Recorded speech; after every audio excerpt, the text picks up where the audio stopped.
Welcome back. Well, today should be Project Sunday, as you know, but we have had a couple of very rainy days. In fact, it's actually rather chilly here today, hence the sweatshirt. And Audie is in my lap. Let me see if we can. There we go. Now you can see. Because he feels it's cold, and of course, that's all my fault, as we all know. And he would just like to sit in my lap, snuggle, and stay warm. So, as long as he's good here, we'll do fine.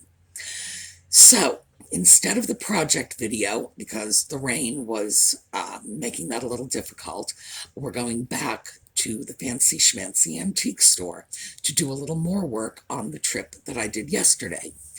Now, the project that we were going to do, let me give you a heads up, the dental cabinet was delivered. So, when we have a good day, we're going to go out and unwrap it and then do an initial assessment, which is the first thing that we do whenever we're going to renovate a piece of furniture. Whatever you plan to do, you need to know what's there before you decide what direction you're taking it in. So that will be coming up soon, but we're going back to the Carlisle Antique Mall when we come back.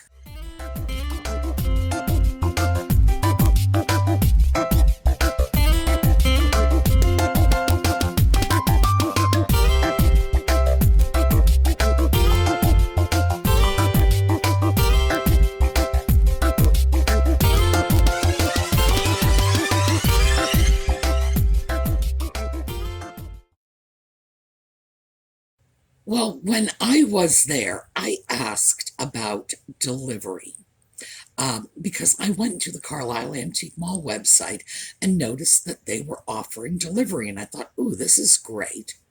They do have a delivery service.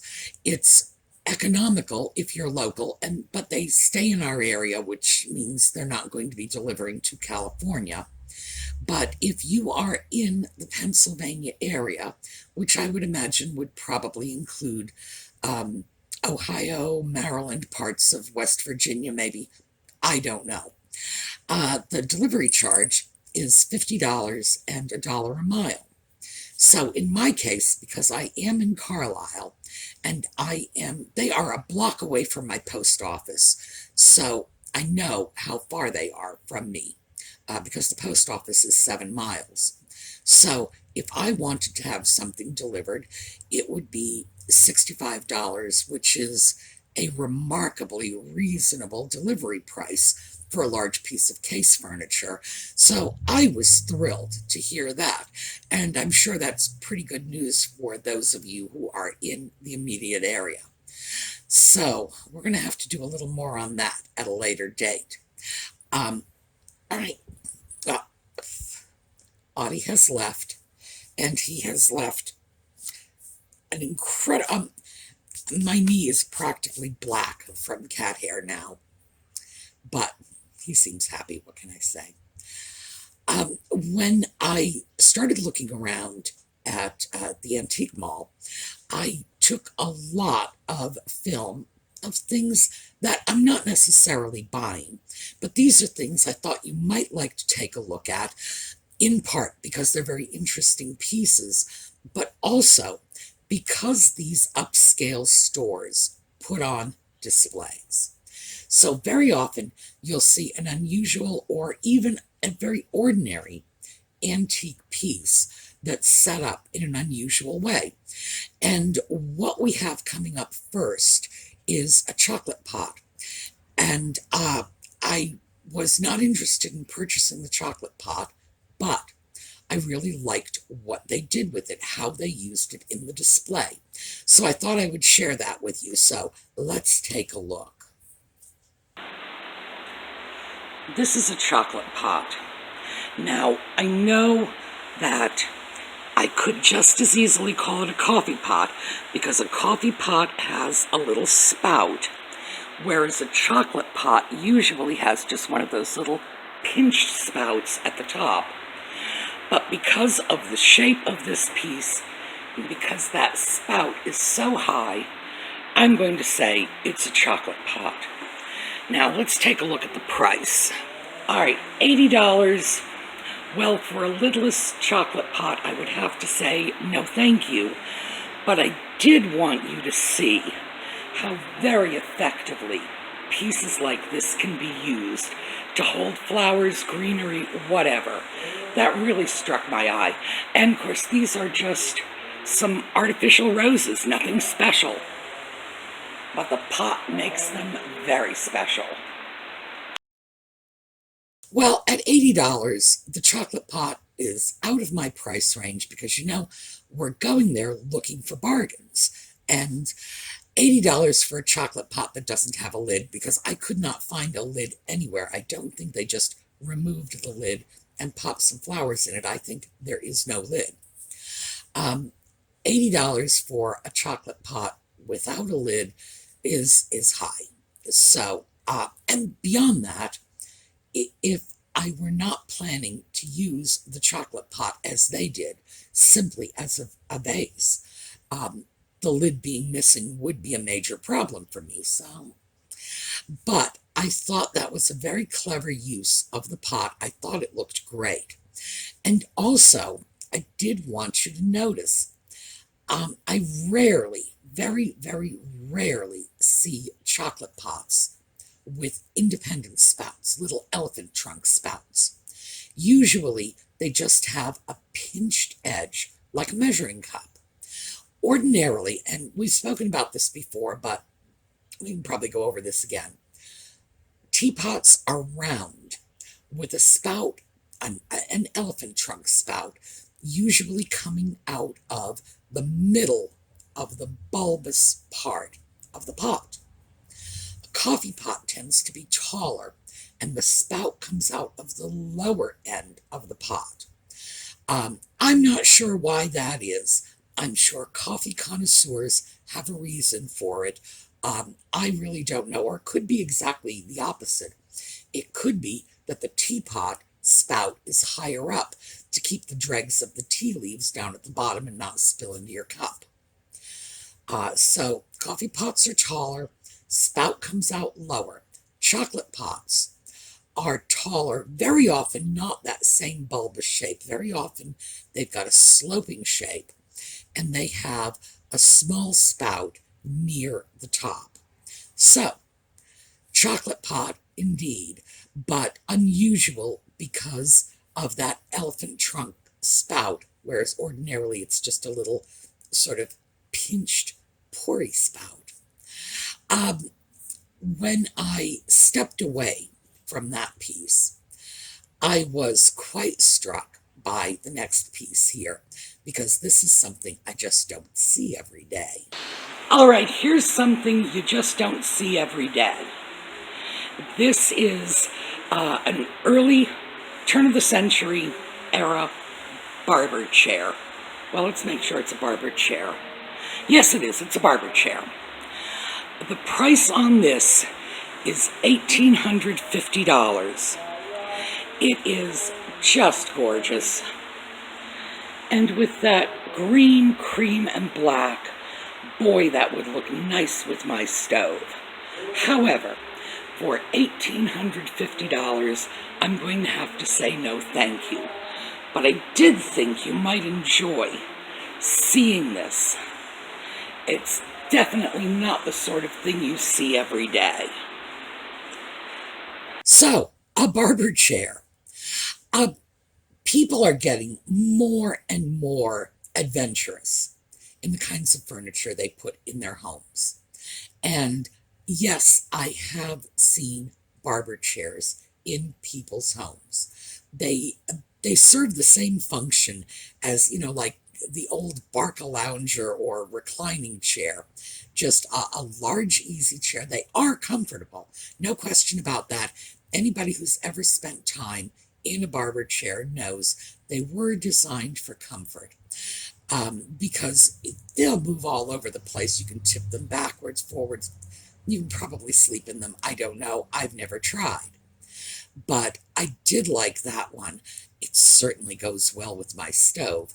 But since there's no way I could ever keep a barber chair in my kitchen, the fact that it matches my stove is probably just completely irrelevant, especially since for $1,850 it was not coming home with me.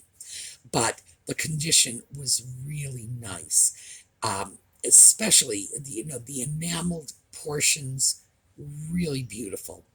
Upholstery can always be fixed, but enameling requires skilled professionals. You can find them. You can find people to come in and do enameling on your cast iron bathtub or your refrigerator, your stove. So enameling can be redone, but it's costly. You need a skilled professional. And if you're doing patchwork, in general, you have to be very careful. You need to get a good match, not only in the color, but you need to have the light touch of a manicurist because you're filling in a small spot and you want it to match not just the color, but the surface level of the previous enamel work. I am planning to do a project about that in the not too distant future, but I just thought I would throw that out because when you find a piece that has good enameling, that is the key factor in reselling the piece. So you get a piece of furniture and it's perhaps a table with painted legs, something like that. The legs can always be repainted. What you want to look at is the condition of the enamel work on the top. Anyway, liked that chair. Next up, I found the first thing that I purchased on that trip. So let's take a look. Well, right behind the Barber Chair, I found our first piece of this shopping trip. $8.50. No, wrong.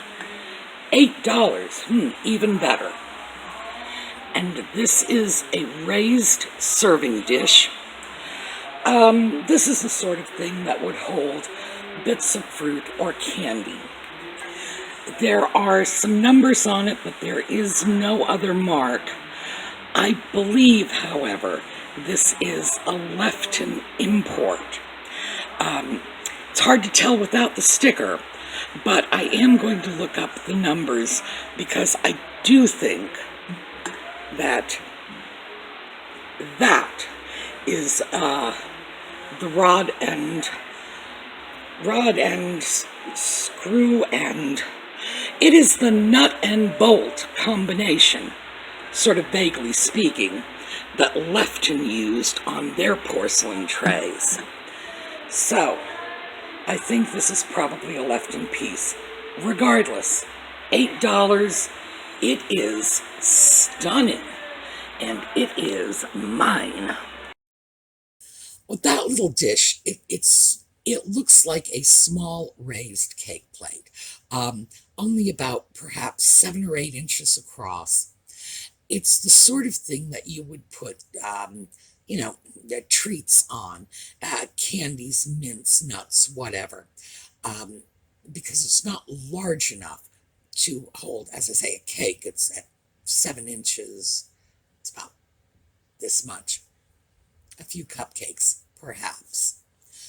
But pieces like that were very popular imports in the 1950s. They were usually considered sideboard pieces. You would get a plate like that, you would put it on the sideboard, you might put a few nuts in it or whatever, but largely the plate was for decorative purposes. This one was nice because it had that wonderful floral scene on it.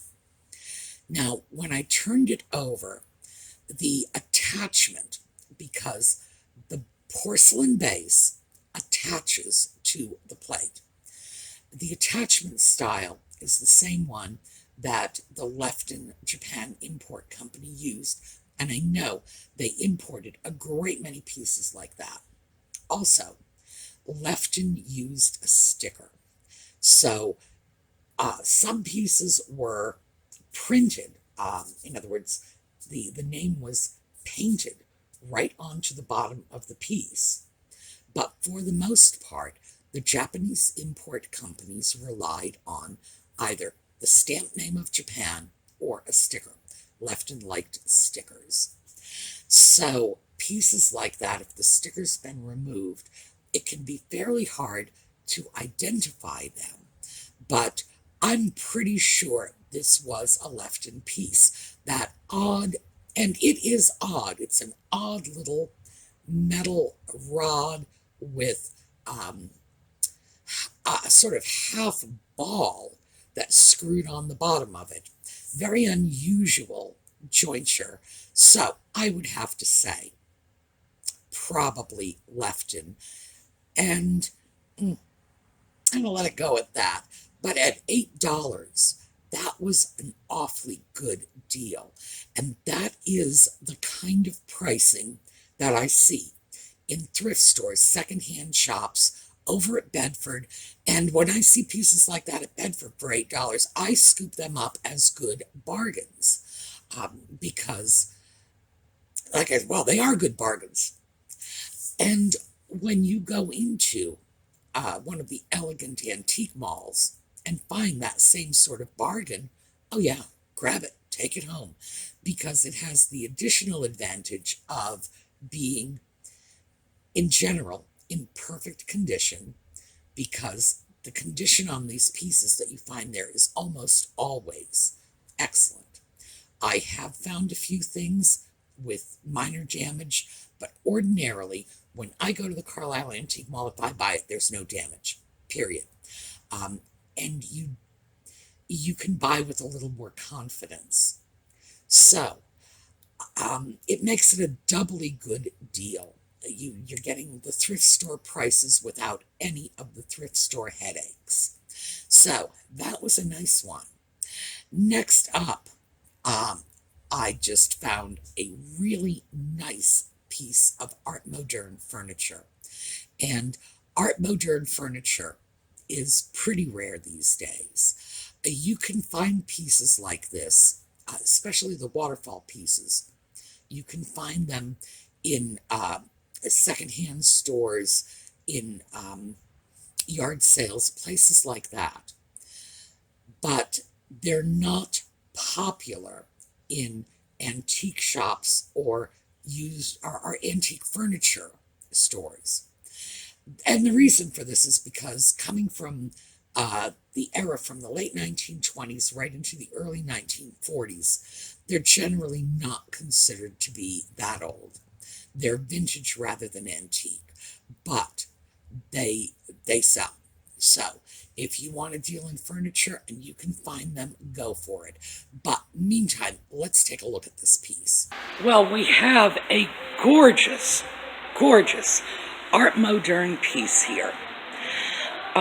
This is undoubtedly a vanity, although that'd be hard to get ourselves a little bench underneath that small keyhole opening.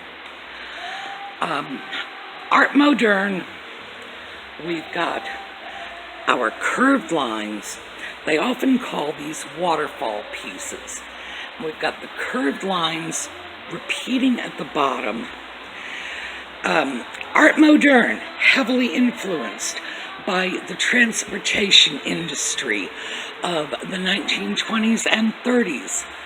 And I don't know if you can see, I'm going to try to, this beautiful etching on the mirror. Very sort of Art Nouveau. Wow. Gorgeous piece. $6.50. Not coming home with me, but oh, I do wish. A lot of the Art Moderne furniture was influenced by the Art Nouveau period, and this is one such piece. It makes them more frilly, if you will, than the Art Deco pieces. And Art Moderne drew from the transportation industry to get its lines. It drew from Art Deco to get its simplicity. It was our version of Art Deco, but it also drew from the from the Art Nouveau period for the embellishments. So you can find pieces that are legitimately Art Moderne that are almost indistinguishable from Art Deco pieces. On the other hand, you can find Art Moderne that are legitimately Art Moderne again, that are almost indistinguishable from Art Nouveau pieces. I like the period, so I usually don't have a lot of trouble sifting through the design influences, but it does make it a little tricky to spot them. But this was a great piece. That was $650. No way is it coming home with me, but I thought you might like to take a look at it because we don't often get a chance to see the Art Moderne pieces that were influenced by Art Nouveau, and this was. All right, next up, I found a booth with a lot of little bits of Asian porcelain. So let's take a look. Well, this little booth has a lot of Asian porcelain. We have a set of Dragonware here. Very nice. What is this? This is $60 for the set. Out of my price range. This piece, which I believe we've seen before, $19. Gorgeous, gorgeous Japan piece. And these, which are very tempting, $16 for 5 of them. Beautiful lusterware with the Noritake scene in the middle. I rarely see Japanese plates of this style with the heavy banding and a small scene. I know that at $16, that's a little over my price range because I said our cutoff point would be 10. But boy, I'm going to have to think about those. After all, there are 5 of them for $16. That's a little over $3 a plate, which is definitely meeting my price point. Well, Dragonware is very popular. I think it's just because of the dragons and because it's black and white. I think it just has an appeal that, well, I think it appeals to people who like goth, frankly. The dragons, the black, the white, it's got a very sort of modern look to it in a lot of ways. That was an interesting set at $60.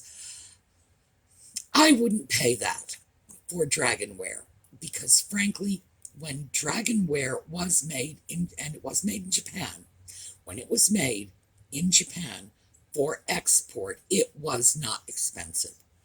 It was made to be sold through Asian import stores. And there was a time when every major city had at least 1 or 2 Asian import stores. And these were sort of, I don't know, touristy pieces, you know. They were gifts. They were not the sort of thing anybody would go out and buy saying, this is my fine china for Sunday dinner. No. Very different purpose for these things. And as I said, to my mind, it's always been a little sort of like touristy, gifty, kitschy, knick-knacky. But they're popular, very popular. So the price didn't surprise me. I would, if it were me, I would go for better quality because these pieces are not the best quality out there, frankly. The little Nippon, the little Nippon plates, were they Nippon? I don't recall. I probably said in the film, so if I'm contradicting myself, don't listen to me. It had that little Noritake scene, but usually with these Noritake style plates, what you have is the entire plate absorbed by that design, and then a thin band around the edge. In this case, it was sort of like a little medallion in the center. I did not buy them. I like them. But when I buy pieces like that, I buy them to incorporate into Tidbit trays. So I don't buy pieces where most of the visual interest is consolidated right in the center, because I'm going to be drilling through that. Nevertheless, I did like it. Nice lusterware pieces, because those two very wide bands, the concentric rings, were lusterware. And at 5 plates for $16, that was a really good price. So, off to more. Now, I had a problem with the filming of this. This was another one of my, I don't know how I did it, but I filmed it sideways. However, I don't think it really interfered too much with your ability to see what I'm showing you. So I'm going to show you a small portion of what I filmed. And this is because it was a very large rose medallion platter, probably a good 12 to 14 inches. The platter was $40, not a bad price, but newer piece. This is the second half of the 20th century, and I wanted you to see an example of rose medallion china with, in my humble opinion, a little too much iron oxide paint. So take a look at this. People often ask me, am I concerned about using rose medallion because there is some trace amounts of metal in some of the paints. Am I concerned about using it for food? In general, my answer is no. With this piece, my answer would be yes, because this is an iron oxide paint, and there's a lot of it. So on something like this, if I were going to use it to serve food, I would serve non-wet food. Just in general, sort of dry items, chips, but I would not serve cooked vegetables, anything in a liquid that might absorb a little too much. I would definitely have a concern. Yeah, that orange color that it sort of dominates the plate. They get that pigment from iron oxide. Now, iron oxide isn't necessarily dangerous. People cook in cast iron skillets all the time, and I've actually been told that's good for you, especially if you're anemic. But I have to tell you that a plate like that, I would not serve food from. I just wouldn't. And people ask me that all the time. Are you worried about using old china? No, no. But a piece like this, I would be. And it is because of that dominant orange color. And I'm just not convinced that that much iron oxide paint on your plate is good for you. So I would have to say that. That would be a piece you would use for display. But now here's the rub. That is not a fine piece of rose medallion china. If you want to put out a piece of rose medallion china, you're probably going to be looking for an older piece, something more delicately painted, and something that, well, you're going to pay a little more money for it, frankly. I guess that's the only way to put it. You're going to want a more expensive piece if you're only using it for display.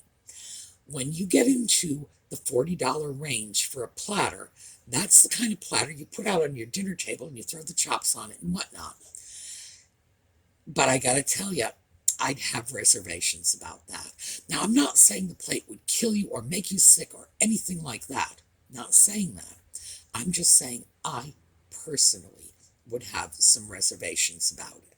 So I did want you to have an opportunity to see the kind of piece, because as I say, people write in all the time and say, are you concerned about this? And I say no all the time. I wanted you to see a yes. This is the kind of piece I would be concerned about. But let's take a look at some of the other pieces they had in that same display. So let's see what else we have here. We have a lovely three-lobed Nippon dish with that traditional Noritake pattern, $16. Look at this teapot. This is just terrific. This is a Japan import, and we are $25. Great piece.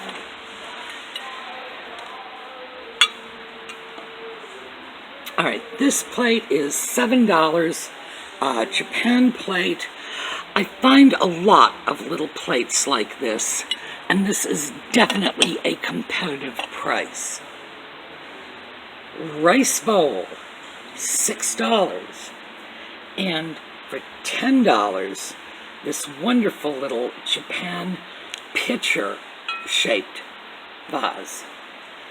So we're gonna scoot around here and take a look at what else they have to offer.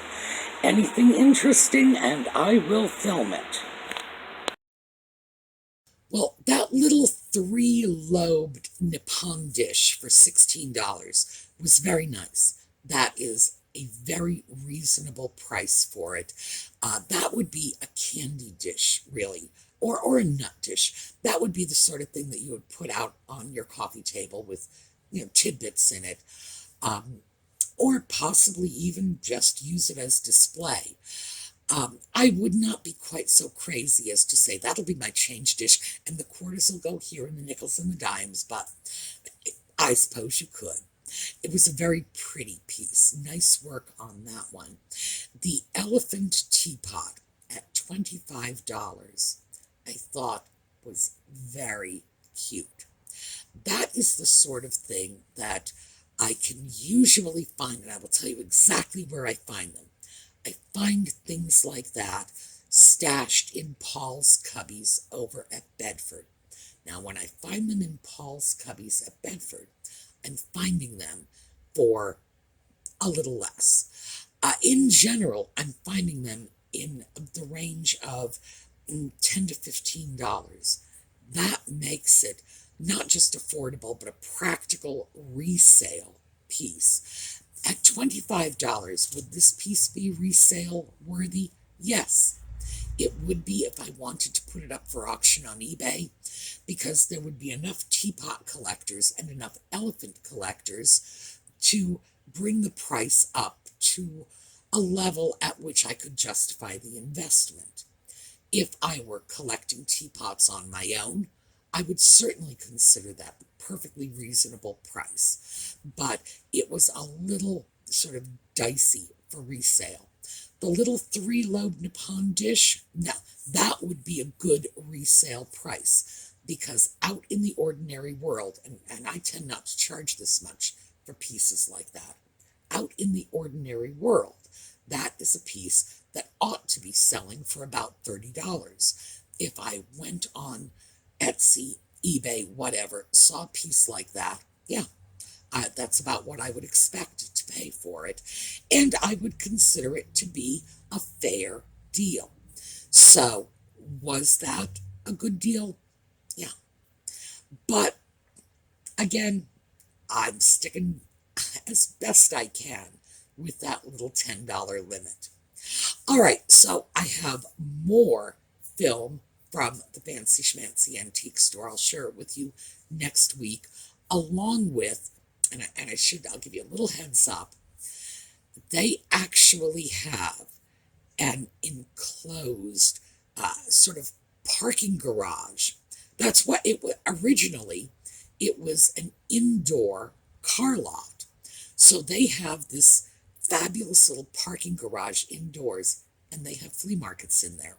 So I was able to get in. The owner invited me down to take a look at the area when it was set up for flea markets, but nobody was in there.